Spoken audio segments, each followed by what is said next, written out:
Home Sweet Home 5-01. Why is it that even though Aiko has claimed you, Akane is still pining after you to the point her minions have escalated their attacks?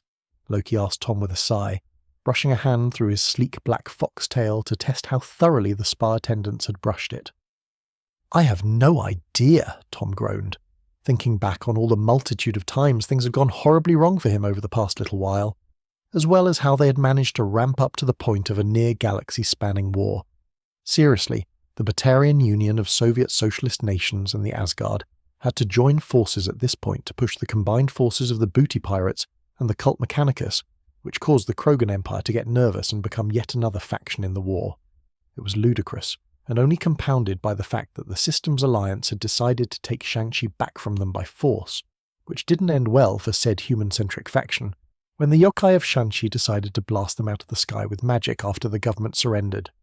To add to the chaos, a glyphid incursion was released on Earth of this universe, causing them to go wild and consume everything on the planet before spreading throughout the galaxy, because apparently literally no one had thought of ways to stop this from happening by using mundane firearms. And with Izo being literally in every corner of the galaxy, they soon had spacefaring bugs that would fly through the void and latch onto any ship in the general area before taking it over and using it against the people that sent them. It was ridiculous, and Aiko had declared that they would be initiating a dimensional lockdown while things went down. Of course, she had given the people of that universe a few days to settle on Tom's world so he could transfer them over, but there was only so long she would wait before unleashing Akiko to devour the glyphids and reset the current universe for her. There was no doubt that Akiko would be able to eat the problem in the end. It was just that there would likely be very few other survivors after she was finished within the local reality and the reality the glyphids had come from. As a result, it would certainly be better to have Tom take a bunch of refugees in and transfer him over to another, safer universe. One far from the reaches of the glyphid swarm. Loki sighed. Then shall we decide on how to beg Aiko to send us to a safer world than this one?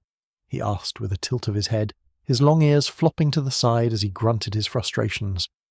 It will be mildly annoying, but we might get better results if we promise her something in return. I have already given her so much, Tom told him, his mind wandering to the carnival world, and much more she is taken by force. I don't know how much I can do to convince her to help us without losing more than I can bear to part with. Then learn how to navigate me yourself, silly, Aiko grinned as she appeared in the seat next to them, surprising them both with her presence. How long have you been here? Tom asked, his heart beating in his chest as he looked into Aiko's eyes with a hint of fear. I've been here the whole time, Aiko smirked, and while I know this may come as a shock to you, I'm not entirely unreasonable, you know. What? Tom asked, his mind racing for what she could have meant.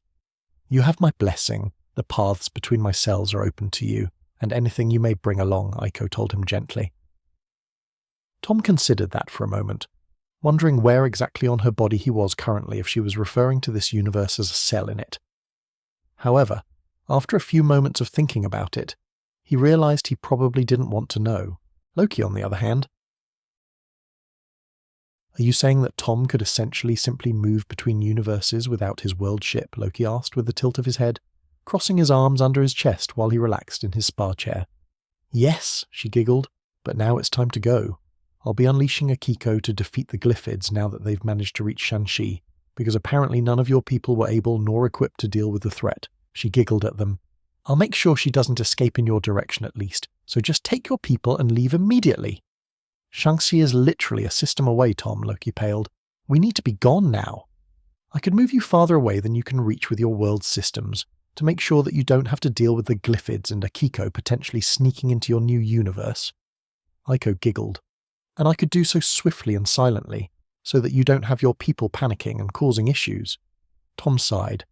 Do it, he told her, watching her grin expand widely as she snickered into her palm. He knew he was going to regret it later, but it was likely better than the alternative of taking too long to leave, especially since he would need to traverse the Hyperloop to another sector entirely to reach the control room, which was the equivalent of 2.5 Earth time zones away from his current location. Such a thing would take far too long, and was the main reason why he took her offer when presented to him. The other reason? She was reaching for him with her tails, and likely would have taken him away without his people if he didn't accept. After all, the only ones she cared about were him, and possibly his direct family. Then don't mind if I do, Aiko giggled, and the world around them briefly became fluff. Home Sweet Home 5-02. When the fluff had cleared, and those who were allergic stopped sneezing, they found themselves in a new realm. One with a gas giant immediately sliding into view with a bright, reflective silver moon. Tom realized as soon as he managed to get up to the main control room that there were more planets as well, but that the only one that was within the habitable zone of the star was a world on the opposite side of the sun from them. Without knowledge of what that world truly looked like, they had to send someone out to take a look. But that required some planning and absolute stealth, which meant that they were going to have to figure out how to hide their planet, and they'd need to do it fast. Fast enough that the planet would have the minimum amount of time visible to the other world possible. It's a good thing I still have those time turners, Tom told Loki with a sigh. How long do we want to spend maximum to have things ready? Loki asked with a thoughtful smile. Within 10 minutes of having the planet show up, I want us to have been invisible, he stated. If that had succeeded, then we should already be invisible, Loki sighed. Let's check with the dwarves and see what we can do. Right, Tom nodded. Of course, when things could go wrong. The people of Tom's world were restless. Anxiety and nervousness ruled the minds of many throughout what was slowly becoming known as the safe haven from the harsh, cruel realities that they found themselves within. For all its flaws, the world was something of a sanctuary for many, a place that countless beings could call home. This, as one might expect, led to potential issues. One such issue was the desire to protect one's home from threats, both internal and external. Yet how would one do combat against a threat they did not know? An unknown and undefined anomalous entity could be out there, simply waiting for them to let down their guard, if only for but a moment. Something terrifying and dangerous, they simply couldn't fathom it. And so, with barely a thought put into tactics or stealth, or even a hint of logic in their minds, a terrified corporate conglomerate CEO and his board of investors invested in a risky endeavour, sending out the mercenaries to scout the other worlds for danger. If only they had waited for Tom, then they might have had a gentler introduction to this new world. It was a fine day in on the beaches of Menagerie. The sun was hot, the wind was blowing, and fish were hauled in by the thousands to feed the people. It was a damn good sight that filled Laura's draconic heart with glee. Her people were strong, hardy even. Positively dangerous when they wanted, despite having plenty of reasons not to be. But just like they had plenty of reasons not to be, the damn humans made it their business to give them more reasons to be dangerous. What? With their huge fuck-off slave mining operations and such. Bloody cunts. But yeah, the day was going great when suddenly a fucking piece of the sky falls down and some weird fuckers come out of some sort of spaceship. A blue one with tentacles on her head, a big one with muscles the size of hers, two toad-like ones licking their eyeballs and everything. Hell, there was even a big boy with huge arms and tiny legs, with 4 fucking eyes. Who even had 4 fucking eyes? It was crazy.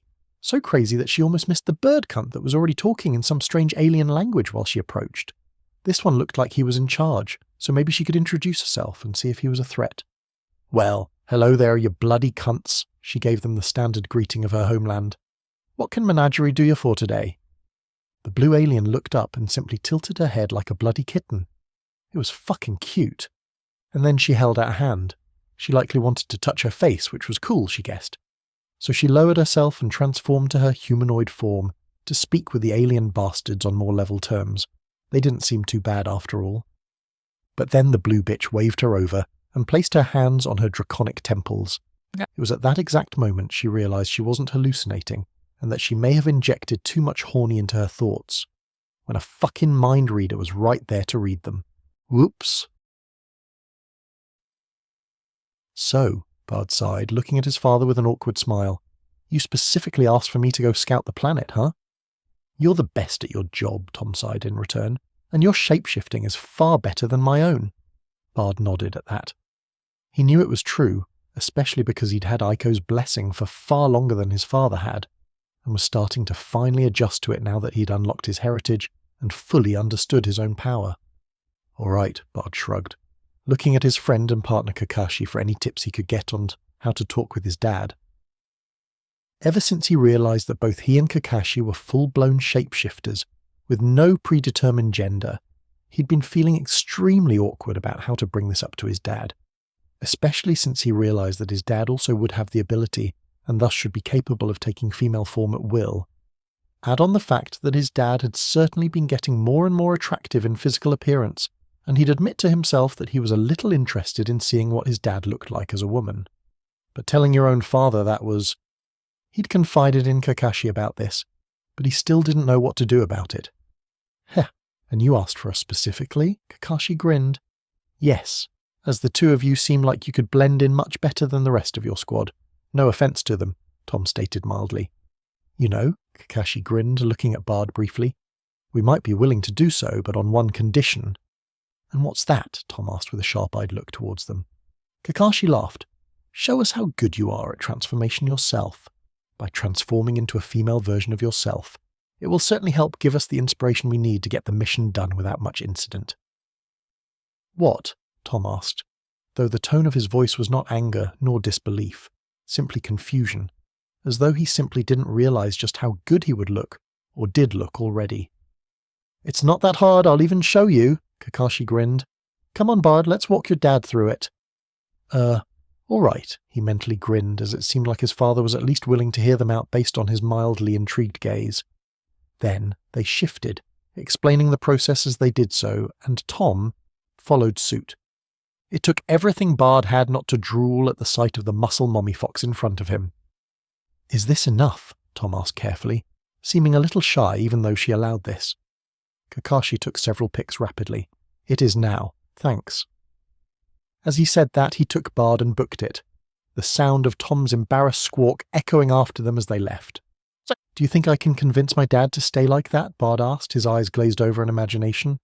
Hell no, not in 1,000 years, Kakashi giggled. Well, a promise was a promise, so off to the mission they went. Home Sweat Home 5-03. Approaching the new world now from the south, Kakashi grinned, his face filled with glee at having helped his buddy get some good fat material. Haha, sounds good, Bard grinned, having remained shifted into her female form. She smelled ready, but Kakashi could help her relax after the mission. You know, once she was all hot and bothered and begging. Funny, how a racist Nazi bigot of a dude could be so thoroughly stolen from his former ideals and turned into this. Oh, how the times had changed. You gonna fuck your dad or something when we get back, Bard? Kakashi asked just to be the bastard who actually said it. What? No! Could you imagine what he'd think of me? Bard screeched, her voice panicked. Nah, he seems like the type to go for it if you push, Kakashi chuckled. Kinda feels like a wet paper bag a bit, despite how supposedly smart and powerful he is. What? Bard asked quietly, as though she wasn't sure what he'd said. Kakashi chuckled. Yeah, the man may be a paranoid old fuck at the oddest of times, but he's also surprisingly easy to bully into doing what you want if you have a good pair of tits and a nice ass. Huh, Bard tilted her head. Now that I think about it. Kakashi took that as a win. If he managed to get Bard to invite him over for a bit of fun, he was so going to become the father of some of Tom's children. You know, just so he can get Bard to call him daddy and make it stick. Looks like we have a mixture of yokai and humans down there, Kakashi grinned. Let's try to decrypt their radio signals so our translators can actually have something to work with, yeah? Right, Bard nodded, patching them in. Slowly but surely they realized that the languages of the world were strange, alien almost, yet somehow almost intelligible. What in the Sigma? TS is so Kevin. It do be messing with my Ohio Riz, my Chad, they heard over the radio, and they could feel their brains leaking out of their ears from how horrible the language was. Please, Aiko, fix their language for us so we don't need to die of brain rot for the sake of this mission, Bard begged politely. We do be on this Sigma grind set, FRFR no cap, another voice called out. The look-maxing cringe droid Bussy won't clap our gyat until we unalive him far. Holy shit, I don't want to hear another word, Kakashi stated with an exhausted expression. No shit, Bard groaned, looking as though she had been subjected to pure torture. This is going to suck, they groaned mutually. After their mishap with the brain-rotted English, several dead VI and broken translation equipment, Bard and Kakashi realized they didn't need to translate those words if they simply went to another continent. So that was what they did.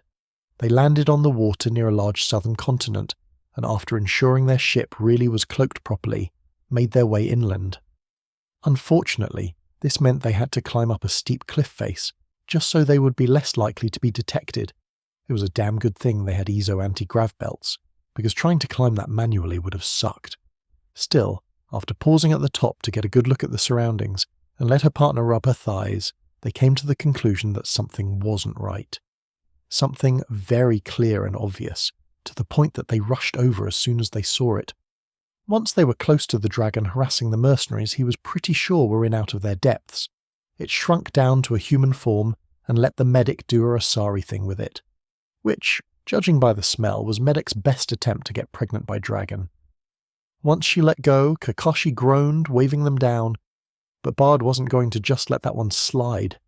"Hey, what are you guys doing here looking like that?" Bard asked, hands on her hips.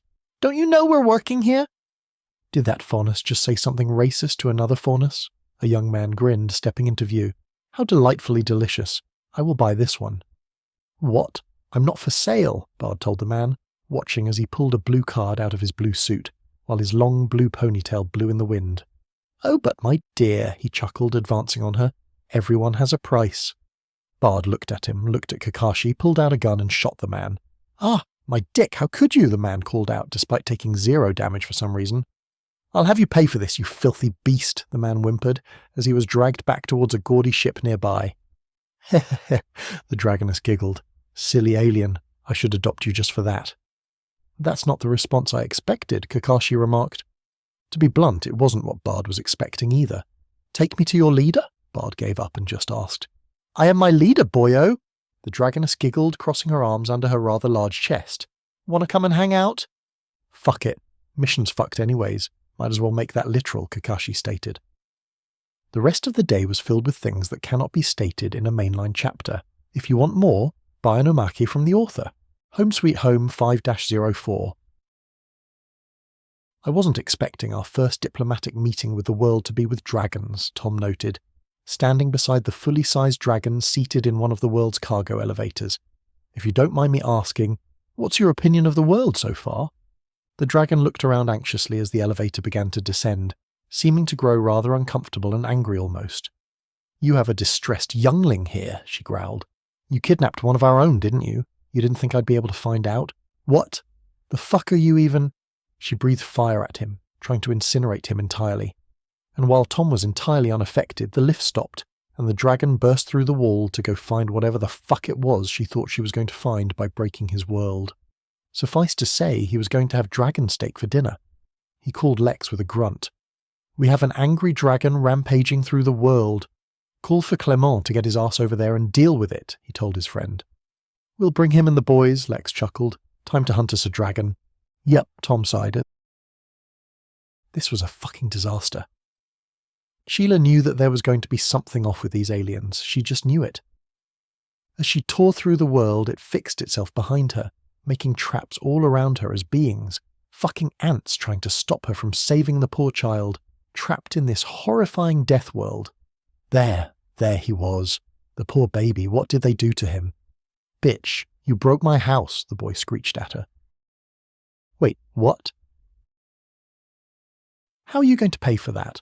All my figurines, my video game collection I was working on, my life's work," he absolutely raged. "I was already worried that my latest game was going to flop and now the servers are all melted and exploding and—" He absolutely broke down into tears, yet he looked ready to murder her instead of backing down, as was expected of a full-blown adult dragon who had been assaulted in their nest. What? "Do you have any idea how much work this was?" he yelled at her. "I poured years of my life into making this launch perfect, and you come in with your fat scaly ass and ruin it for me." Then that Tom guy caught up, looking utterly pissed. "Not only that, she tore through a goddamn reactor on the way to you, so we're going to have to shut down power to this sector while we repair the damage," the man sighed just as the lights went dark. He turned on a bright lamp he carried with him as he made to awkwardly comfort the poor bearded dragon child. "Come on, man, let's get you somewhere safe. It doesn't look like she's going to fight you at least, so we'll get her off the planet for you." "But all that data," the dragon child whined. "Don't worry, your mum already made backups," Tom sighed. "Brilliant woman, honestly, and I'll just let you borrow my backup server to get a limited bandwidth release going, while we rebuild your premium ones." "Thanks, bro. I'm glad Bard has a cool dad like you," he sighed, relaxing as Tom took him away. Which left her utterly stunned. "What the fuck?" she asked, looking on in utter confusion. "That's what I'd like to ask," a huge hulking alien grunted, hefting the largest wrench she had ever seen, as she was surrounded by a team of aliens with advanced weaponry. "But first, I'm gonna have to ask you to leave. Your flight is this way. Try not to kill anyone else or wreck any more shit on the way out." This did not go as planned. When the dragon was brought back to her world, Tom had come on a different ship and explained exactly what she had done while on his world. Sheila was quickly taken and brought into a temporary jail cell while they could figure out the validity of these claims, and while she was interrogated, they sent Faunus to his world to gather the reports. Tom had apparently decided that no dragons were allowed beneath the surface of his world ever again, claiming they were untrustworthy and violent, even genocidal considering she had apparently killed the last colony of Ratkin on their world all in one go due to her panic. Ratkin who were only trying to defend their children and escape her wrath. Sheila wasn't proud of her response to that, according to the reports, but the fact that her initial response was, "Wait, aren't they just rats? Why do you want rats on your world?" was enough to cause all of dragonkind to collectively groan. Sheila was a young dragon herself, but Tom and his people held even those under a century to high standards. The fact that Sheila was considered young at a millennium was not something he was willing to simply accept at face value. Of course, after finishing all the reports and slumping in her office chair, High Priestess Kobayashi had no doubt that this was going to be an ongoing issue between them if they even decided to stay. And honestly, she couldn't find it in her to blame such a short-lived, short-sighted species for being also short-tempered when her own people were much worse off, no matter what the dragon queens liked to boast about themselves. She could point to her own live-in maid, Tohru, for a good example of such things. By the time she slipped off her slippers and walked to her in-office couch bed, the emergency phone rang yet again. Can they just not for 5 minutes?" she asked pitifully, resolving herself to another night with no sleep. "How dare they make up stories about my Sheila?" a bald cyborg growled through gritted teeth. "I'll show them all. Once my brain-rotted army's finally finished, I'll end them." In his manic rage, he never noticed that he was still broadcasting to his facility, which meant he was broadcasting to the world. Home Sweet Home 5-05. "I hear that the dragons are kicking up a fuss about some new world that they have found," Salem told Osbin, her ruby-red eyes glowing with intrigue and excitement. "I have heard that as well, Salem," Osbin told his wife with a grin, laying in bed beside her with a brilliant grin on his face. "Are you going to investigate these rumours?" she asked with a curious tone, her white locks framing her heart-shaped face perfectly, as she breathed her desires to him, her large, porcelain-coloured chest bare and exposed for him to admire. "Why would I need to go explore the new world when I could just send Team RWBY?" Osbin asked with a smirk. "You know they've been itching for something new to do since we reconciled." "Well," Salem chuckled throatily, "we all know how stupid those girls can be at times, and how incredibly likely they would be to cause a war, so why don't you go instead?" Licking her crimson lips, she leaned in and nuzzled his bare chest. "I'll be here when you get back, so go enjoy yourself and scout out the dangers that world may have for us. Won't you, darling?" "And what if I send Jorn instead?" Osbin chuckled. "The man is more than able to be a decent operative in my stead. Surely he could—" "Darling, if you don't do as I say, I will lock away your bunny ears for 1,000 years, Salem told him. Osbin might not usually be the type to consider infiltrating a highly defensible stronghold on his own, but there were times when needs must, such as when his wife demanded it of him in such a way. The bunny ears were crucial to a good time in the bedroom after all. "I shall be back shortly," Osbin told his wife, standing and making use of his semblance to dress himself. "Good boy," Salem grinned. "I will be awaiting your report." Of course she would. He would certainly need to pay the utmost attention and care to what he was observing while he was there then, lest Salem find herself reading a report she might use as a reason to burn a foreign world to ash. Oh well, it shouldn't be that hard. Osbin's disguise was a simple one. He used magic to colour his hair red, wore sunglasses, and had an open V-neck shirt with a medallion of a fox curled up with a dragon that seemed to be all the rage in the past month or two since the diplomatic failure. It would serve him just fine in infiltrating their world, especially since human and faunus tourism was still encouraged, so long as they could prove that they weren't a dragon in their fancy scanners. While dragons weren't allowed on the New World afterwards, that hadn't stopped their people from visiting theirs. Which was quite interesting, as the kitsune of that world seemed somehow immune to the T-virus, despite it being an ever-present threat in the very air they breathed. Perhaps it was something to do with how inherently magical they were. After all, They had never had to deal with the long-term after-effects of the anti-magic dust from the moon causing problems for them from when the brother gods broke it. A thought for later, he supposed. While he was on the tourism ship, however, he was pleased to learn that they would be the second ship to arrive on the world, something he hadn't thought much of, as he had only really heard that tourism was just starting up between their worlds. He realised that this was likely the reason that his wife was so insistent on seeing this new world, as the creatures of Grimm had not been able to survive past the lunar dust shielding that enveloped their world. Nor could they infiltrate the ship's subsystems without being ripped apart by the internal security systems and used as magical fuel. Yes, he had seen Salem trying such a thing. It didn't work. Not a single spy Grimm could get in, regardless of how she tried.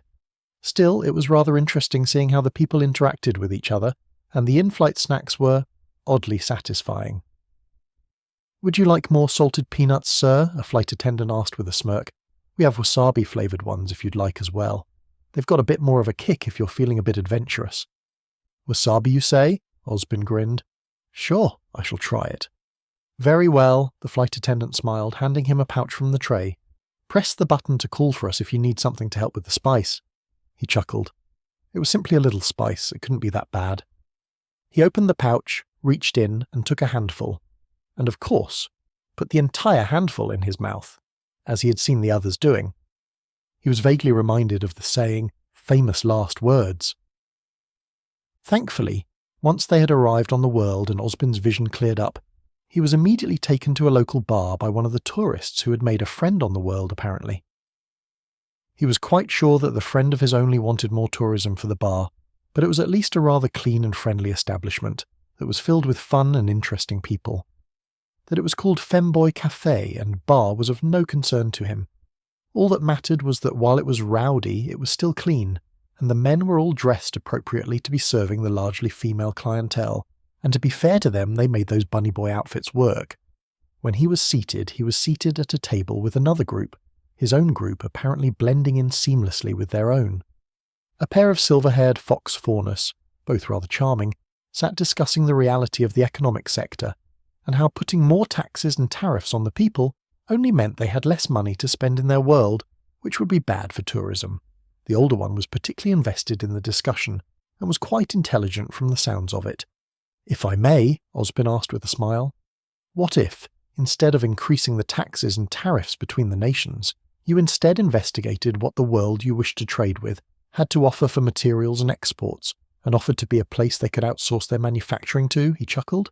"After all, your world is a forge world, is it not?" "I like the way you think," the faunus grinned. "You can call me Tom if you want, but I'll need to know your real name if we want to do business." The waiter came and roped of a mug of hot cocoa. How they knew what he would like best, he didn't know, but he was glad for it. "Call me Ozzy," Osborne grinned. "My friends back home refuse to use such a silly name, but I find it quite fun." "It's not that bad," Tom chuckled.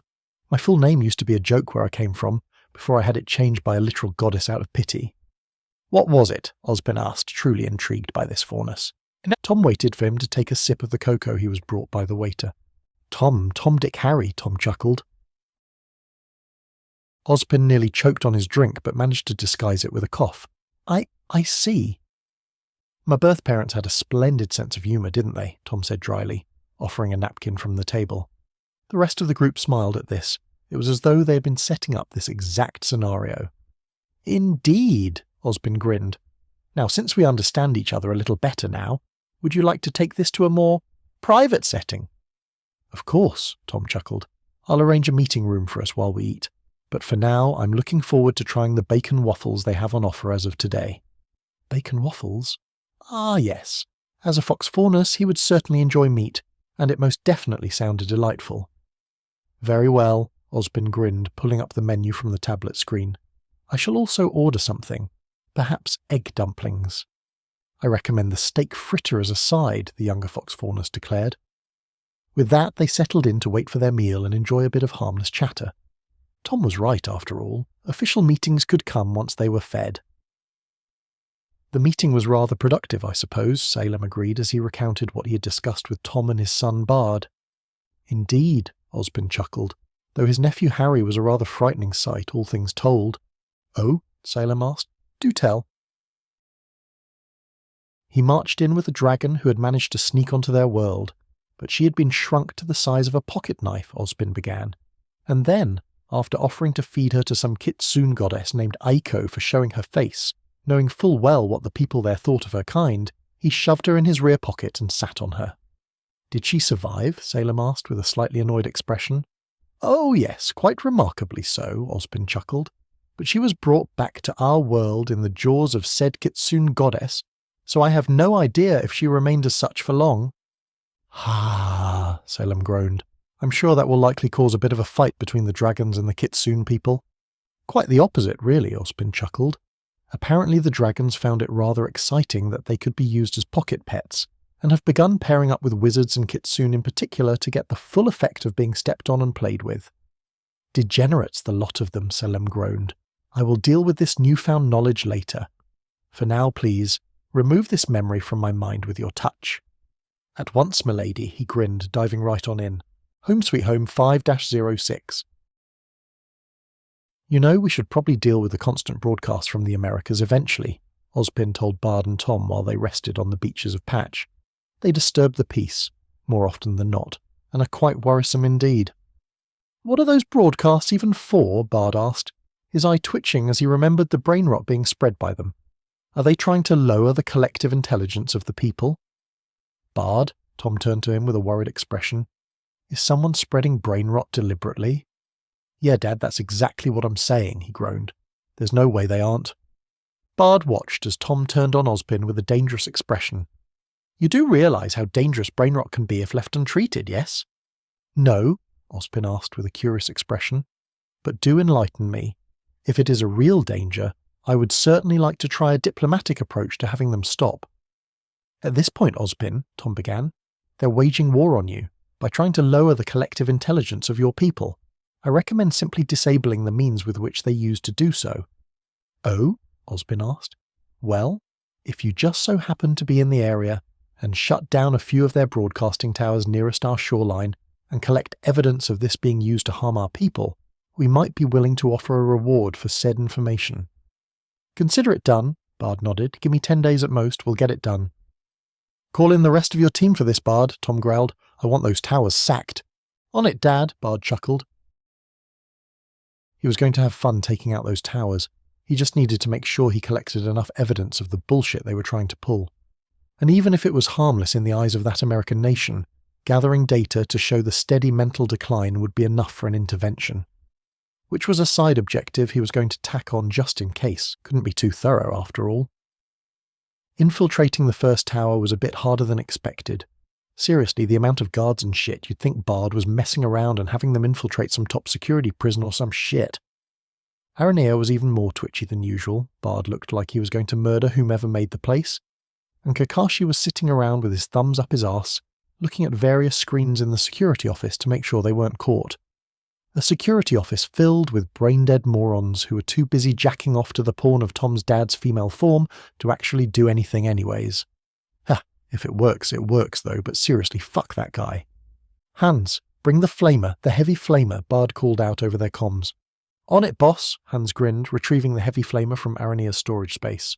Ooh, are we purging this place? The brown-haired Arachne asked, following after him via the ceiling. I sure as hell hope so, Hans grinned. I would hate to bring this bad boy out for a mere barbecue. Huh, though that might also be fun, he amended after seeing Aranea's thoughtful expression. Yup, Aranea giggled. Let's see what Bard... Oh my fucking word, what in the ever-loving... Exposed brains in jars hooked into server racks, their eyes still attached and watching curated content while regurgitating an endless amount of brain rot over the radio broadcasts. Children's brains, no older than 18 from his scans. Every single one of those brains was from an underage human, and they were being used as a computational device to help spread brain rot. I must start purging this shit. I hope you've gathered all the evidence you need, Bard, Kakashi, he waved to both of them. In the distance, they heard the unhinged scream of a man, claiming he was fucking invincible. Let's burn it all, Bard nodded. Begin Operation Hellfire. Hans grunted. You don't need to tell me twice. And so began the Great Purge. The group was thorough. They had destroyed all the broadcast centres, killing hundreds of thousands of child brains, hooked up to computers that were growing literal fungi from within. Bard and his group had likely stopped a zombie apocalypse from happening, and they knew the world would never thank them for it. But even if they would never thank him for it, Bard was just glad that his team had mostly stopped the tide of brain rot from destroying the world of Remnant, before it had a chance to truly take root. "Bard, are you seeing this shit?" his Krogan teammate asked with a grunt. "They got a giant fuck-ass mech being cut to pieces by some sort of fucking cyborg down there." "Well shit," Bard groaned. "Any eyes on who's piloting that thing?" "Some huge muscular dude just walked out of the wreckage, pretty much unharmed, and now he's squaring up. Want to listen in?" Hans asked with a grin. "Sure, why not?" Bard chuckled, looking at the view screen and perking his foxy ears to better hear it. "Why don't you back that up with a source?" the cyborg called out through gritted teeth, making Bard wonder what had been said by that point. "My source is that I made it the fuck up," the man grinned. "Imagine a world, Raiden, free of cancel culture where no one can call me out for me outlandish claims," the senator said, waving his arms like he thought he was dancing. "A world where I can say the N-word." "What?" the cyborg, Raiden said at the exact same time they did. "Ah!" By the time they refocused from their laughter, they saw the cyborg, who was definitely the good guy here, getting his ass kicked. "Fuck this 24/7 internet spew of Discord and VTuber bullshit," the man called out while attacking the poor dude. Finally, Bard had enough. "I'ma capture that guy and take him to R&D, he claimed with a sigh. "If nothing else, maybe it will help with upgrading our nanoms." "We can't set you down close, but you can jump," Kakashi chuckled. "Just don't get too close. Guy looks like he can pack a punch." The senator tried to get the cyborg on his side while Bard hurtled himself through the air to reach them. His armor could tank the damage, and he had hover boots regardless, so he'd break his fall part way down. Of course, understandably, this Raiden guy tossed the senator across his mecha and stood up after all that, which certainly pissed the senator off. "God damn it," he yelled. "We're making the mother of all omelettes, Jack. Can't fret over every egg." Bard took that moment to throw a stunner spell, which the man promptly batted aside like it wasn't even there. "Ha, you're kinda like cockroaches popping up when you're unwanted in places you're unneeded," the senator grinned. "Allow me to show you what we do to cockroaches in America." Bard realized this was going to be something he needed to deal with, and fast. So with that said, he cast Fiendfire on the guy, and hoped that it would be enough to wear down his own version of burning metal nanoms. Yet, as the fire touched him, it only empowered him further. "Why won't you die?" the cyborg growled as the senator stood there and tanked Fiendfire to the face. "Dragon machines, son. They breath fire in response to magical trauma," the senator grinned. "In other words, you fucks can't hurt me." With that, he rushed and punched Bard, sending him flying and shattering his jaw. Bard skipped across the ground a few times before rolling to a stop, and while the man had his back turned, he flicked his tail, sending an instant death curse at the man. The senator dropped dead, and Raiden, or Jack, or whatever his name was, looked at him with a side-eye while he spat out half of his teeth. "Why didn't you lead with that?" the cyborg growled. "He could have been taken out so much sooner if you just killed him with that spell." "He was worth more alive than dead," his partner, Kakashi, claimed as he landed the ship next to them. "Pretty sure Bard went for the bigger paycheck at first, but at least the fucker's dealt with now." "Right," Raiden said warily. "We're going to take that body now," Kakashi grinned. "Because that nanotech was fucking cool and I want that." "Right," Raiden chuckled. "You go do that. I'll pretend I didn't see you and that the man fought to the end." "Good thinking," Kakashi grinned, picking up Bard as Hans picked up the senator's body. Wait, how did he know that the man was a senator? Whatever. That was what was going in his report. It sounded legit enough. "Let's get you fixed up, yeah?" Kakashi grinned. With nothing left to do there, they left for Tom's world. Home sweet home 5-07. "Ow," Bard groaned, working his new metal jaw as he felt his new silvery teeth with his tongue. "This shit stings." "Oh, don't be such a baby," Gunnar laughed as he poked a bullet into Bard's mouth primer first. "Chew on this. It will help get rid of the tinglies." Bard casually chomped through it, causing sparks and sending the depleted uranium slug flying through the air as it was set off. "Ah, what the fuck, Gunnar," Bard groaned. "That could have hit you." "So? My shield's fully charged. Would have been fine," Gunnar chuckled.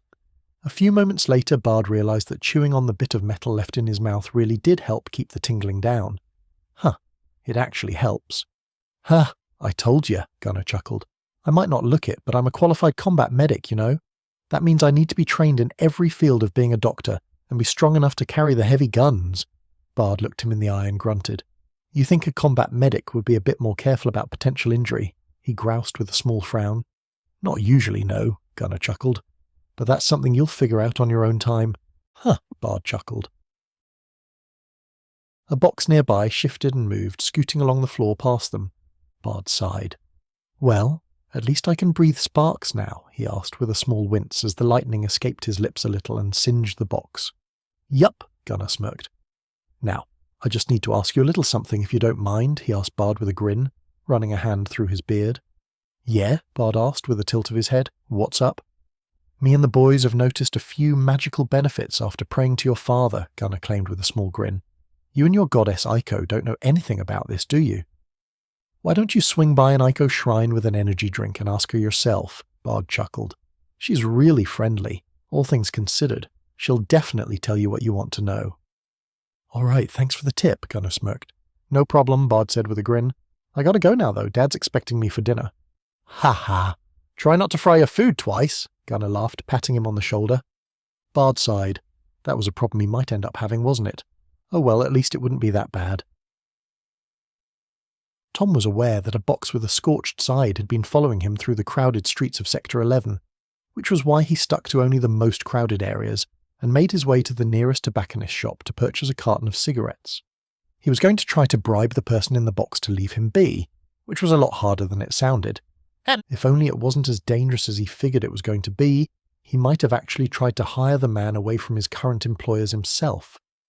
At the very least, this might have a decent chance of working out well for him, especially because even if this man was out to assassinate him, he'd live. What Tom was more worried about was potential capture. That would be a problem. Oh, he knew full well who was following him. If Raiden existed, so did Solid Snake. Of course, with all that in his mind, Tom walked into the shop and bought the premium cigar set that he knew Snake would enjoy the most. Something bold and rich in flavour, with a hint of spiciness. And once he left the shop, he walked over to the box and tapped it with his shoe. You still in there? Tom asked with a small sigh. Got something for you. Snake cursed and poked his head out from the box. Clearly he hadn't found anywhere else he could hide. What do you got for me? Snake asked, looking at him with a raised eyebrow. The best cigars you can get on my planet, in my opinion. Tom held them out for Snake to inspect. Fresh and yours, so long as I get to walk away unharassed. All right, Snake chuckled, taking the package and pulling one out to check it. He smiled at the scent and lit one up right then and there. Huh, Snake grinned. You got good taste. One question before I go? Tom asked with a tilt of his head. Sure, Snake chuckled. Why was I being targeted? Tom asked with a light frown. Yeah. The Dragon Empress wanted to breed you so she could have Pipe Fox babies with ice powers running around. And Bard is too much of a tough target, Snake admitted. My client wasn't her though, but it was set up to get her what she wanted before she did something stupid and snapped. Ah, Tom groaned. Yeah, just tell your son to go fuck around and I won't have to come back, Snake chuckled. Though I might visit just to get more of these and see if there's work to be done. All right, Tom allowed. I'll get Bard to make a week of it. Pretty sure he'd love that. See you around, Snake chuckled, and off he went. By the time he truly processed what had just been offered, he was already too far into his paperwork to celebrate. Saren was extremely frustrated. Tom had come to him to figure out how Snake had gotten past literally everyone to reach him in Sector 8 and follow him several sectors over without notice. And of course he was rather confused.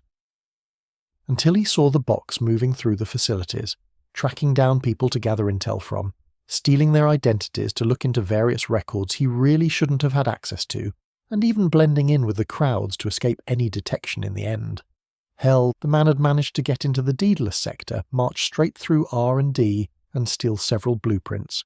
And don't get him started on how he fought off all the Dwarven war mechs on foot and won when he was finally detected. Considering they were still too busy picking up the parts when they were done and being flash-cloned some new bodies, they didn't even have time to sound the alarm, only to report the shit that they'd went through and complain about it. He had a feeling that such an episode would surely make it into the Dwarven Book of Grudges, something they had started doing religiously when they found out that Tom was surprised they didn't have one already. Tom really needed to rein in his reaction sometimes. Because of this, they thought Tom was some sort of god of magic and grudges, and they worshipped him as such. It really was quite funny, but Saren knew it would piss Tom off if he heard about it. That wasn't the point, however. He was trying to figure out what was going on, that this snake character had managed to get so far with almost zero resources and nearly kidnap Tom, while making away with a fuck ton of important data. Suffice to say, Saren was not happy about the revelation for how it managed to happen. Their people had gotten arrogant, sloppy and complacent. They had, in their surety that no one could infiltrate, slacked off on their training. He would surely revise the training manuals and hire this snake to help train and harden the people of the world against intruders. After all, if he didn't do at least this much, he couldn't call his company the leading security corporation on the world now, could he? Home Sweet Home 5-08. Disclaimer. This one will make 0 sense unless you read the Omak that has the most recent Musubi lewd in it. Musubi was pregnant. Tom had realised that the time he had spent with her recently would eventually amount to something, through sheer statistical odds. But he was not expecting something like this. "Tom, I'm hungry," Musubi called out from her bed, clearly wanting to eat in bed. Tom sighed, making his way over to his wife and sitting beside her on the bed. "What would you like to eat, Musubi?" he asked gently, his eyes wandering over her as she thought about her next meal. "I want shaved ice with your fur in it," she exclaimed happily. "The baby wants more of you, and this is a good way to give her some." Tom shivered. Just what kind of little hellion was his future daughter going to become? He hoped his daughter didn't end up like Aiko at the very least. That would be a shame. Yet even as his wife did her best to beg him with her puppy dog eyes, he knew he had already folded. Taking out the scissors from a nearby drawer, he clipped some of his tail fur into a glass of water before stirring it with his finger, slowly turning it into rather stringy shaved ice. It looked disgusting and terrible, and Musubi grabbed it from his hand and chugged it all in one go. "That was delicious," Musubi grinned, "but now I need something sour." "What do you want that's sour?" Tom asked, begging Aiko to ensure it wasn't something from inside his body. "Pickle juice and crushed lemons," she declared with a smile, "and make it extra sour." He sighed and made his way to the kitchen. This was at least less odd than her previous request, and it might be something that could help replenish her electrolytes or something. Tom wasn't sure, but it was certainly worth a try. So he made it, exactly as she wished for it, and brought it back to her in a bowl, which she simply ate from his hand. Yes, you heard that right. The entire bowl in one bite. "Now I want cookies and chicken nuggets from McDonald's," Musubi claimed with a chuckle. Tom ordered them via DoorDash immediately. By the time he went to the door to grab the express delivery and came back to the bedroom, he saw that it was awfully drafty, and that Musubi was crunching on something suspiciously window-shaped. He sighed, handing her food and crossing the room to measure what size of windows he'd need to order. I'm still very hungry. I need meat," she giggled. "How about the heart of a celestial demon wrapped in raw bacon with honey?" Tom winced at that. "Are you sure we need to?" Tom asked, trying to convince his wife to find him something more simple. "Well, the only other thing my baby wants is your heart, so," Musubi began, and he was instantly out the door with a note that he'd gone hunting. Tom groaned, looking at the star charts with Engie while he pulled a little on his own tail. It was ridiculous, and he was fairly certain that he was never going to find what his wife wanted in this universe. "How am I supposed to find a celestial demon heart? There's nothing but remnant in this universe," he claimed, his eyes wide as he screamed internally from both fear and frustration. "I don't know, mate," Engie grinned. "But have you tried asking the astrologers? I heard a bunch of them kittens went catatonic after viewing certain regions of space." "Don't you mean the astronomers?" Tom asked with a curious glance. "No," Engie laughed. "You'd be surprised what that guild of cats does these days." "I see," Tom sighed. "By the way," Engie whispered, "don't mention the cats around Driller. It gets him excited." Tom shuddered. "I'll go see the Catstrologer Guild and hopefully find what I'm looking for," he claimed with a shake of his head. "Don't they only speak cat?" Engie asked. "What are you going to do to figure it out? Listen to their music?" "I'll just get Tsukasa to translate for me," Tom sighed. "It's better than being forced to run from my wife, at least." "I see. Good luck then." Engie grinned, waving him off as he made his way towards the elevator. "Hopefully I won't need it." The cats were out of it, talking about some sort of anomaly in the Gamma Quadrant. Driller pointed to where it was on the star map, updating his star chart in an instant and sending him on his way so he could kill the thing hurting his kitties. Well, he could only hope that this thing was what he was looking for. Of course, when he got there was surprisingly little in the area, only a blackened star that... Holy shit, that was not a star. And why were there so many eyes?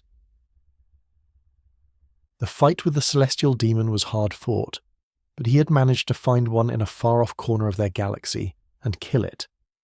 The heart kept beating after he removed it, the eyes on it staring at him balefully as they kept trying to grow veins into his hands and take over his body. But he simply continued to battle it all the way home, freezing and shattering any tendrils that made their way over to him in the slightest. Of course, when he got home, he wrapped it in bacon and dipped it in a pot of honey, before handing it to his wife as fast as possible, the shadows in the room growing darker with each passing second. She took it in her hands, glee showing on her face as she ate it happily. With each bite it screamed and fire burst forth from between Musubi's teeth, yet she managed to eat it all easily. And then, only then, did she finally smile and say, "Whew, that filled me right up. I think we'll be good now." The strange ritual that was feeding Musubi daily was a terrifying one indeed. He was certainly never going through another of her pregnancies ever again. Because if he did, he might be immortal and eternal, but there are some things you never recover from. By the time Tom had finally settled down from all of this, he felt Akitsu snuggling up beside him and stroking his ass for some reason. It was odd, even if it felt good, and as he looked at her curiously, she giggled. "You have another tail coming out," she told him, snuggling into his back. And that was concerning. Home sweet home 5-09. When Tom woke up a few weeks after his new daughter was born, he noticed that his entire bedroom had sprouted fur. Fur that looked and smelled oddly like Aiko. He looked in his mirror and saw a tired-looking Aiko drooling over him, but when he looked back she was nowhere to be seen. Yet she was right there in the mirror, staring at him and drooling. He had noticed that over the past while she had been showing up in TV shows, but it never really clicked to him with all the running around he had done for Musubi, that this might be Aiko's way of asking for something. But he was certainly aware of it now.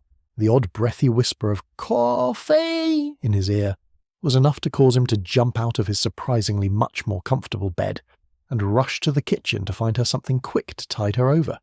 He would certainly need to get her something special from Remnant, but he needed something now to keep her from isekaiing him again. After making a pot of coffee and placing it on the shrine, he watched the pot disappear, and the fur retreated from his house. Yet he still felt Aiko whispering to him. The fox wanted more from him. She wanted to play. He was going to bribe her as much as he could to send her away. So off to Remnant it was. "How is it that no one sells good coffee on Remnant?" Tom asked with a disappointed glare as Aiko manifested herself opposite of him the moment he went to a cafe. "The coffee is less important when everyone is infected with the T-virus," Aiko chuckled, waving a waitress over with her hand. "And everyone knows the only cure for the T-virus is to drink more tea." He groaned. "Am I going to get infected from drinking this?" he asked Aiko with a serious expression. The omniversal Foxo giggled. "No, silly. The tea is the cure to the T-virus. The T-virus is in the air."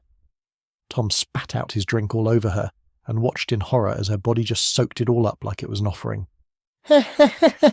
She licked her lips. "Besides, now that I have you here, I can enjoy your company and maybe get a few kits out of you. Right, my son?" "But if I'm your son and you have my children," Tom panicked, trying his best to wave her away. "Then they'll also be your little siblings," she giggled.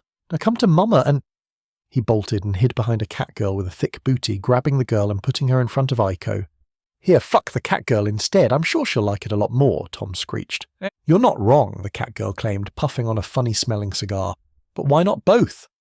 "Both sounds good," Aiko claimed, dragging them both to her netherworld for an impromptu beach raid. Home sweet home 5-10. When Tom was told by Aiko that it was beach time, he just knew something was up. It was almost too obvious that she was going to do something nefarious with him and Kaylee. When they ended up going from the tea house to a beach house without warning, the two of them laid out on the bed for Aiko to enjoy. "All right then, I'm going to go gather the rest of the party members. Be right back." The beach out front of the beach house seemed endless. There was no end to it, in either direction. To add on to this, the waves were perfect. The sun was high, and the wind was just right to keep it mildly cool when in the shade instead of scorching hot. It was as though she had created this place from scratch, just to fill the need for a beach day in her mind. Though the very conspicuously sealed door that she had disappeared through, in the back of the beach house looked oddly like a supply closet door from his world. Something he took note of for the future. Soon enough, people filed into the beach house, willingly or not, and were pushed out into the beach with a smile.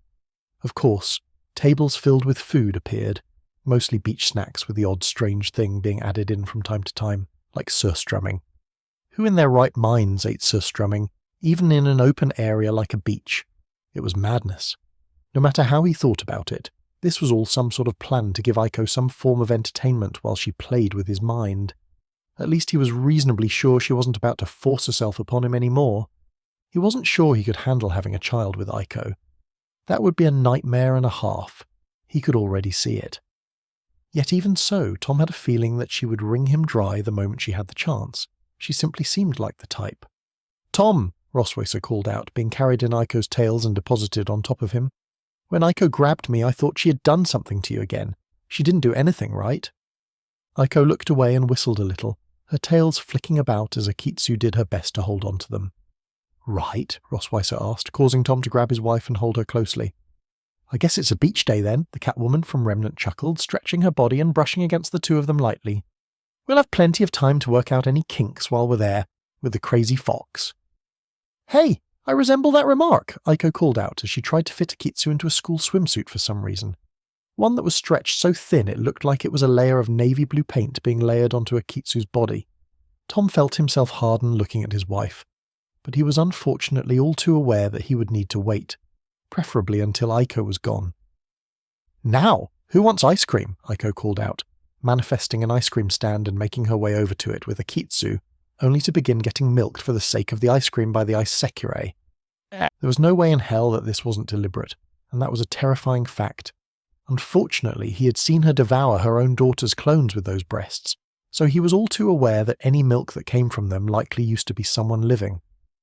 This was something he knew he could never mention aloud, for fear of becoming milk himself, but he very much wasn't about to have any of the ice cream at all. "Huh, that looks rather tasty," the Catwoman grinned. "I'm going to go have a snack. Be right back."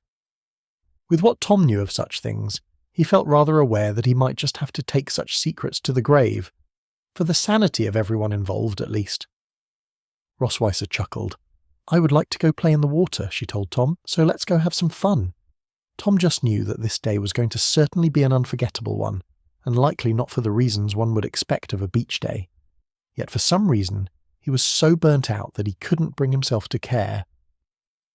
While Tom was sure everyone was having fun, they certainly looked to be at least, Tom found himself at a loss for what to do on a beach day.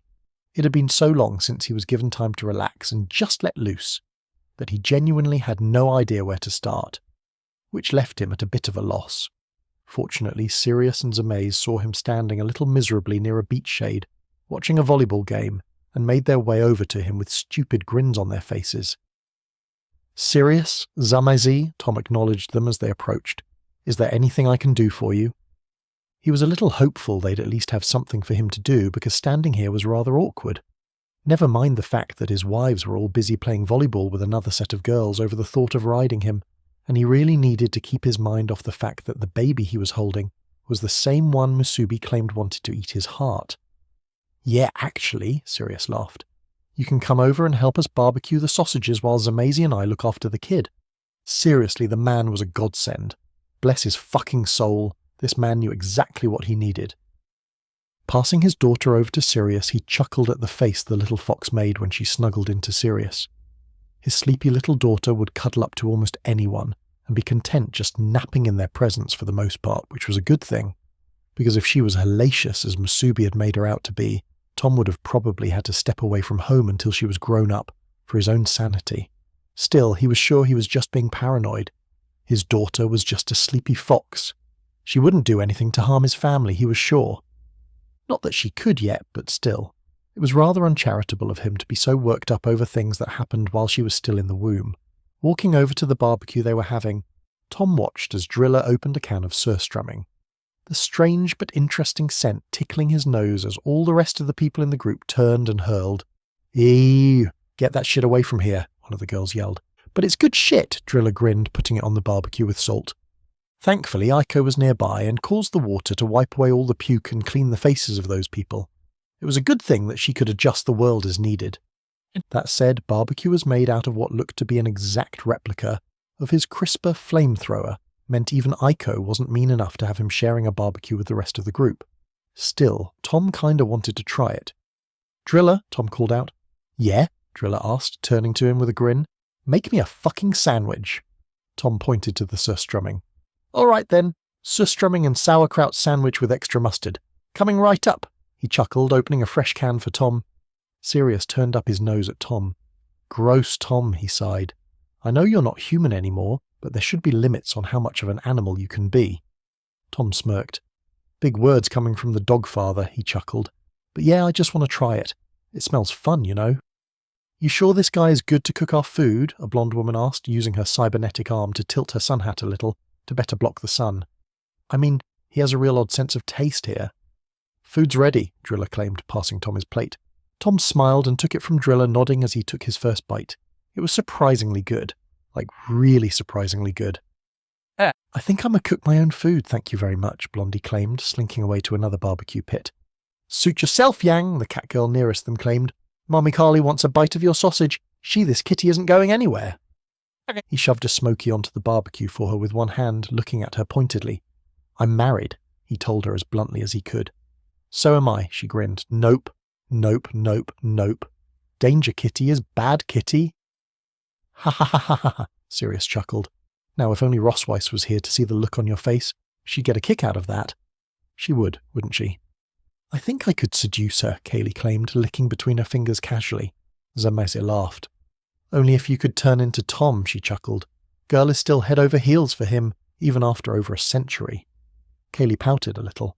"Heh," she said, poking at the sausage. "At least your mama looks up for it." Aiko chuckled. "Don't worry, we'll bang, okay?" she told Kaylee with a grin. Carly turned to look at Aiko with a raised eyebrow. "Well then, what are you waiting for? Don't keep a girl waiting if you want to make promises." Aiko grabbed her, and they disappeared from sight. Not a hint of their presence nearby. "Well, that's concerning," Driller stated for all of them. Tom just continued eating his sandwich. It was a good fucking sandwich. The day was surprisingly fun and relaxing. Many things had happened, ranging from the lewd to just plain fun, but in the end it wasn't good for everyone on a Forge World to sit on the beach all day, so most people slowly left the beach and filtered off into their everyday jobs. Many people had to be shipped home to Remnant even, though quite a few set up shop on the beach and refused to leave nonetheless. It was only Aiko promising them that they could live there safely for as long as they wanted that made Tom at least decently okay with this course of action from them. "Are you satisfied, Aiko?" Tom asked, making his way towards the door to exit the infinite beach. "Yes," Aiko grinned, kissing him on the lips. "I will be by again soon, so don't forget about me." Tom made a note to buy some tea for Aiko sometime.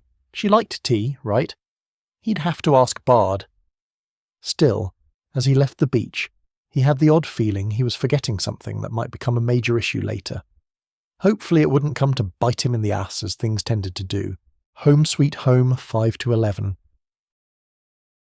It was a few months after the Infinite Beach episode as people began to call it for one reason or another, and the people of Tom's world were in an uproar. Sure, they now had a way to get unlimited food, so long as they could find the beach and get in there to grab some, but with what types of food could be found in there, many people had set up machines to grab it for them, including the dwarves. Now one might not think that this was a particularly bad problem. That is, until you remembered Driller and his love for surstrumming. In fact, Driller managed to get the rest of the dwarves, the Kitsune, the Oni, the Nekomata, and the Inugami all very interested in it, along with the Asari and the Terminid hive that had fully taken up residence on the planet, which was a problem, because there was so much of the incredibly pungent food making its way around the planet that they had managed to overload the planetary filters massively. The plants and plant yokai on the world simply weren't enough to deal with all of the odours that the fermented fish treats put out, which meant that things were getting quite out of hand. Something that Bard, Harry and Tom were in a meeting with the engineering corps about trying to manage a little better. "I'm telling you, it's not a problem," a dwarf tried to tell Lex, arguing that people should just get used to it. "Kid, I have eaten rotting Thresher Moor flesh during hard times on Tuchanka," Lex pointed out, breathing through a special gas mask for the sake of not puking. "That shit tasted and smelled better than this, even at its worst." Another dwarf cracked open a can of surstrumming right inside the meeting room, which had been sealed off from the outside due to all the smells bothering most of the main executives and council members, who were all present. And when half the room began vomiting as a result, Tom finally stood and called it there. "Enough is enough," Tom said, cleansing the air with his magic. "I agree that surströmming is delicious, but there is a time and a place for everything, and this is not it." He pointed his finger at the offending dwarf. "Eat that shit in the Daedalus sector. They have the filters needed there, and the exhaust vents are close enough to be repurposed in an emergency." "But what about the beach?" one of the Asari asked with a small frown. "If you're on the beach, you follow Aiko's laws," Tom grunted. "Because I may be a lot of things, but I'm not arrogant enough to believe I can fight the conceptual avatar of the Omniverse and win, unless she lets me." The way the shadows in the room flickered at the thought of that caused everyone's spines to tingle. "And what if we want to eat it at home?" a Nekomata asked, her voice unsure. "Then you'll need to purchase the upgraded filters we're going to be putting out and subscribe to have them maintained for your block," Tom told her bluntly. "Because I am not going to be responsible for your actions, causing people on my world to be unproductive and sick at all times." He stopped and took a breath. "In fact, I'm going to instate a fine for every time someone eats such things in public from now on," Tom nodded, "and allow landlords to ban the eating of such within their buildings for the sake of peace and productivity on our world." "That's unfair," the Nekomata claimed. "How else am I supposed to get fish in this world?" "We have plenty of fish to catch on the beach," Bard interjected. "And we also have canned fish from our fisheries, as well as fresh fish that we've cultivated from many different worlds for the sake of consumption. You don't need to try gaslighting the rest of the council into thinking we don't have other options just because you like the rotting fish." "What?" she screeched. "But my local market doesn't sell it." "That's odd," Harry commented. "I could have sworn that all the major supermarkets on the world had sections that catered to all the races on our world. It appears the supermarket nearest to her home decided to only stock surströmming in their fish aisle, because they could get it for free essentially by sending out drones to pick it up," Tom groaned, looking through an online flyer. This was a problem. "All right. Another law will be enacted," Tom stated, utterly done with the meeting. "No stores may resell surströmming to the people of our world.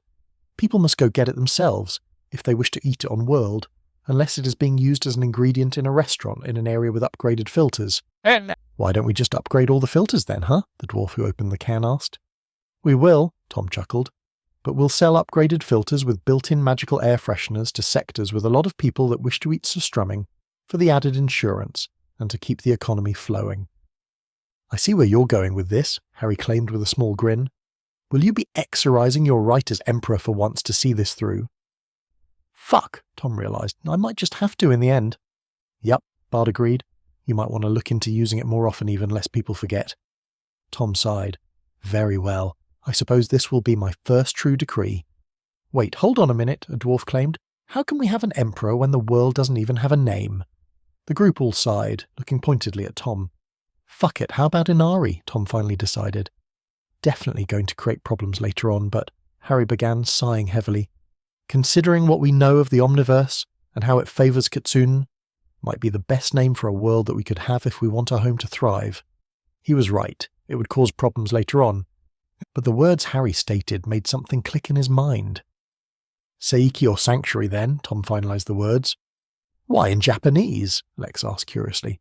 "Because Aiko favours Japanese for religious and important terms," Tom said, "and she's essentially turned my world into her mobile temple."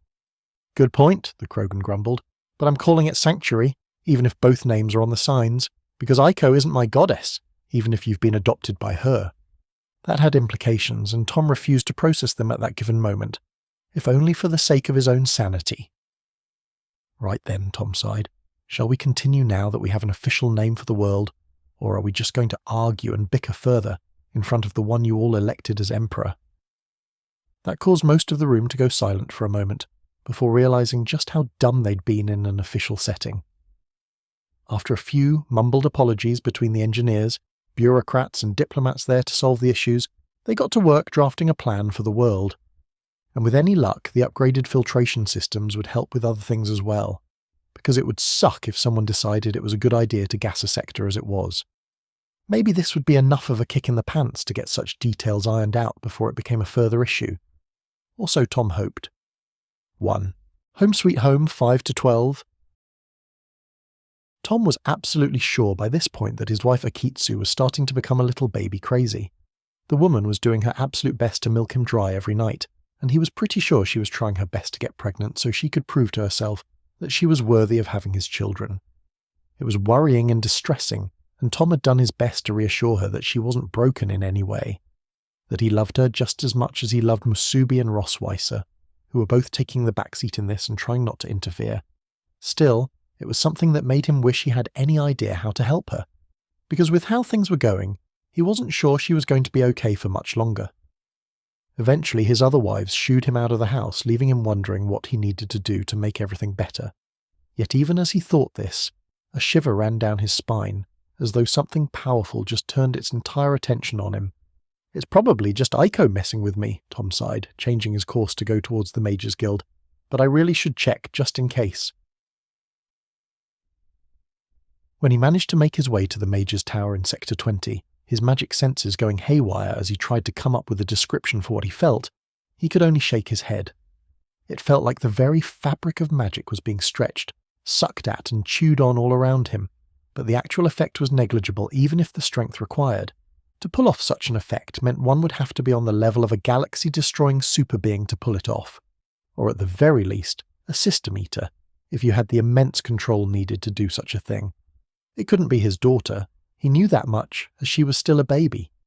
But he knew Aiko might have something to do with it, in his mind.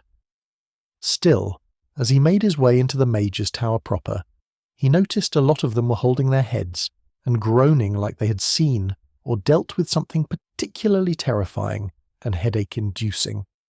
Something particularly nasty that was still making them wobble and whine about the instability of the cosmos in the Gamma Quadrant. Now, walking up to the clerk, who seemed to be the only one unaffected by all of this, Tom sighed. The clerk, on the other hand, simply stared at him and tilted his head. "You, look like you got a boot to the head," he told Tom, "particularly your face." "At least I didn't get a rabid Tasmanian devil placed in my trousers," Tom agreed. "That one sounds oddly specific, sir," the clerk stated slowly. "Is there something you wish to tell the headmaster, or can I run away screaming now?" "No one appreciates the old jokes these days," Tom sighed. "I need to see Headmaster Crumb. It is a matter of extreme impotence." "You mean importance?" the clerk asked with a small smile. "Yes, that's what I said, isn't it?" Tom winked at him, grinning a little at the man. "You know what, go right ahead," the clerk chuckled. "Just make sure to duck left when you enter. He's been throwing around his dragon grimoire every time someone enters, and that thing is dummy thick." Right, Tom heeded his advice, making his way up the long spiral staircase to the door. Knocking on it twice, the door creaked open, allowing him to enter. Of course, he ducked left just as he was warned, only to get a face full of thrown book. He sighed. It looked like either the headmaster had adjusted his aim, or the clerk was fucking with him. "Ah, Thomas!" the man grinned, wearing nothing but a bearskin as he made his way towards him. "How is my old friend Harry doing? He's not in any trouble with the new magical anomaly, yes?" "Last I heard from him, he was going to try to tame a wild Sumia," Tom sighed. "Which probably means exactly what I think it does, considering Loki was there with him." "Odin might help us more with this, I feel," Victor nodded. "Come, let's make deal with Odin for knowledge." Checking his watch, Tom winced. "How about you do that while I go meet with Osbin and his wife about lifting some of his continents onto our world," he told the man gently. "I have very little time and much to do. Can you do this one for me?" "No problem, Thomas," the bearish man grinned, patting him on the shoulder. "I will come back with many results. We shall talk more later." "Thanks, Victor," Tom chuckled. "I appreciate it." "No problem," Victor laughed heartily. "Maybe you find something I don't, yeah?" "You bet," Tom nodded. "Also, you need to go relearn English again, Victor. You've been hanging around Sayuri too much." "What can I say?" Victor grinned. "Babushka makes good borscht." Tom smiled and made his way back out of the office, flipping off the laughing clerk on the way out of the tower. It was only fair, and if he was feeling a bit more vindictive, he might have casted testicular torsion instead of ice down back of shirt.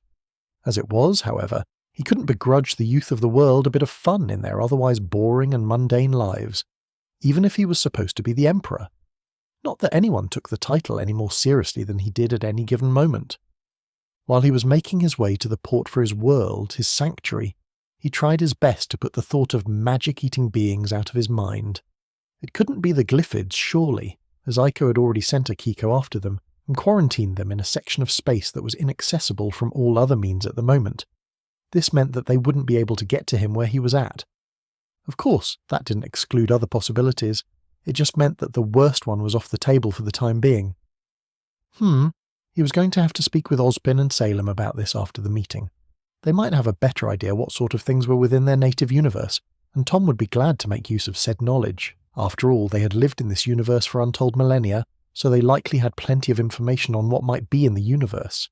He could rest assured that he would find what he needed, of that he was sure, so there was no need to worry, right? Ozpin was quite fond of Tom's world, so was his wife, in fact. They had done their best to work out some sort of method to remain with the man when his world shifted between universes, but both he and his wife wanted to be able to make use of their dust reserves when they moved realms, which meant that they needed to anchor enough of their land onto the world of Sanctuary as they could, so they could continue to grow it. Tom was more than willing to make room for an entire continent on his Forge world, as he had plenty of space for such things to be set up and shielded there, with only minor reconfiguring on his part according to the man, and he knew Menagerie was looking into doing the same.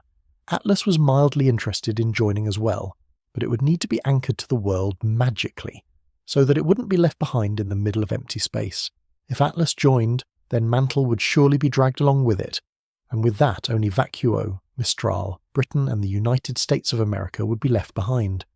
Besides the wastelands that was, but nobody spoke of them, ever, especially not within his wife's presence. Yes, Tom had discussed several ways they could move the continents cleanly without causing mass devastation. Most of those plans included drilling under the continent and setting up machinery that would be slowly built up over time, and be able to separate the entire continent from the world cleanly. After that, walls and shields would be installed, along with instant transmission towers linked to the ones on his world that would simply teleport them into position on the world itself. It would necessitate the world getting much closer than they would like to be, given the nature of their moon and the anti-magic dust that flowed freely from it. But their technology was great enough to do it with minimal issue so long as they could clean up some of the moon dust in preparation, which was something they had been doing for quite some time already. In fact, this meeting was truly only a formality to see if any of the nations not already joining would like to come along in the end. Because in all honesty, they had already begun the necessary steps to begin transferring their nations over after having voted and noted that the vast majority wished to live on Tom's world rather than their own, but also didn't want to give up their homeland. Of course, the fact that they would be able to have both meant that many people were buying up land in Menagerie and Vale in large quantities, so that they could set up construction of new homes and businesses once the transfer was complete. They seemed to be under the misconception that the Grimm would simply go away after they were transferred over. What they didn't realise was that Salem was the queen of the Grimm, and would very much be coming along with them in the end. Just because she had mellowed out over the years didn't mean Grimm weren't dangerous, and she would certainly be using them as a deterrent against invaders to their new home from any who might deign to attack them, as could be expected of a powerful witch with millennia worth of experience under her belt. Still, as the meeting began, he couldn't help but smile a little at Tom's awkward introduction to the concept he was proposing. It was cute and slightly amateurish, but showed he had plenty of passion in his yet young heart. So, Tom grinned, waving to the slides as he finished his speech, who among you would like to join our world and potentially see the unending cosmos until we find a universe we'd like to settle down in? Hell no, the American president shouted, slamming his fist down on the table. Your people eat pineapple on pizza and goddamned rotting fish. Why the hell would we join such goddamn degenerate filth like you? He asked, pointing a finger in Tom's face. General Ironwood scrutinized Tom for a moment. Are those a required meal for any particular reason? He asked sternly. No, Tom asked. People will be people, and people eat what they want in the privacy of their own homes, he told the man with a sort of, what can you do, shrug. Then I don't see the problem, General Ironwood nodded. I will put forth that Atlas joins, though Mantle may need a demonstration that your transfer works as intended, and does not simply collapse the mines within before they agree to come along as well. Especially as that was the largest source of income they have had over the years, due to how cold and arctic the weather is there in general. I believe that can be arranged, Gira Belladonna, leader of Menagerie for the past 100 years, and the leader for quite some time prior during his last tenure, chimed in with a slight smirk. Menagerie has been ready for the transfer for over a week now. The only thing stopping us is the legal red tape from Atlas and the Schnee dust mines in our area, needing to be shut down and transferred to our own hands. But if we were to be coming along with you, Then such a thing wouldn't need to happen, General Ironwood concluded, scratching his beard with his cybernetic hand. I'll see what I can do to expedite the process, if only to make sure we can get that demonstration sooner rather than later, especially if we can have proof that dust will work in space once we clear out all the lunar dust. Then let me know when you're ready and we'll set up the transfer, Tom told the two of them, even if I must pay for the mines myself to ensure that the process goes smoothly. That would require a lot of money, General Ironwood claimed, but I will see what can be worked out, though it might be simpler just to have Weiss or Winterschnee move a branch of the SDC there so they can still maintain their holdings without having to deal with a loss of assets according to their company. Ah yes, Tom nodded. I understand completely, and I'm sure that won't be a problem if that's the path they choose to take. Gira nodded. Weiss has been good to my daughter, so if she's the one sent, I am sure it will be handled appropriately and even celebrated among my people, he claimed, a hint of amusement in his voice. Hey, this ain't over yet, the president of the USA claimed. None of y'all should join this smelly fox in his new world. Can't you see? He has 2 tails. That means at least one of them is a butt plug. Tom groaned. No, that's not the case, he told them with a sigh, though I sorely wish it was, because that would be so much simpler and mean that I have less responsibilities to deal with than I currently do, and much less headaches. What? The President of the USA asked, but he was shoved to the side by the British Queen. We will be staying behind, we assure you, she claimed, but only because we wish not to stain your world with our kind, and instead wish to sail the seas left behind when your people have left. Of course, Osborne smiled. Feel free to take advantage of the oceans left behind when we leave, as they will be largely free and ready to settle by any of those who are daring enough to attempt it. The Queen of England smiled, and faded back into the background once more. She seemed to like being mysterious in such ways, but Osborne didn't mind. He had made plenty of alliances with such people in the past, and she was no different, even if she was planning to stay behind. Is that everything for now then? Tom asked with a hint of a smirk. I assume that we have taken care of all the details that we might need to go over for the time being, Osborne confirmed. But unless we have any other need to speak with you further, then we will call upon you within the week. Good, Tom nodded, his tails swishing as he packed up the slides and projector. I will be heading out first then, and meet with whomever desires to discuss this more remotely in the coming days. Very well then, Osborne smirked, knowing his relatively new friend well enough that he could trust that the man would be there and present if they desired. We will be speaking shortly. For now, this meeting is adjourned. Whew! Finally, the American president grinned. Now I can get back to my Skibbity toilet comic. I can't wait to see how the modern military beats the Eldritch space toilets in the latest chapter. It's going to be so good. The rest of the people in the room looked at him in pity and slowly shuffled out of the room. With everything decided, it was time to move on to greener pastures, and Osborne was going to ensure that everyone who wished to come with them was able to do the same if they so wished. Because he wouldn't be the hero king of Vale if he didn't care for his people's well-being, and as he had implied during the meeting with Tom beforehand, this universe was a dying one. If he wanted his people to last, they needed to jump ship, and it was simply good fortune that Tom had a much more advanced ship that was willing to take them on. All would end well so long as Tom managed to not mess up his part in things. Home sweet home, 5-13. It was almost time for their world to move on. Tom and the engineers had successfully pulled the pieces of remnant that needed to be situated on his world off of their own planet and onto his own. They were fully situated and needed no further calibration or settling to occur, as their people enjoyed the luxuries of being able to go back and forth between his inner world and their continents, along with those of the other people. Of course, Tom had made sure to take a good portion of their oceans with them, so that they might have a good source of oxygen and food which they were used to having on their homeworld. He was quite sure if he hadn't, they might have had some issues in the future, considering neither the dwarves nor the Asgardians shared their water supply with the world, and so the people of Remnant might run low in case of an emergency if they didn't have the ability to have rainfall within their shielded ecosystem. Many plant and waterborne yokai took the chance to move up to a rather welcoming Remnant surface sector, and were quite happy about the ability to see the stars once more.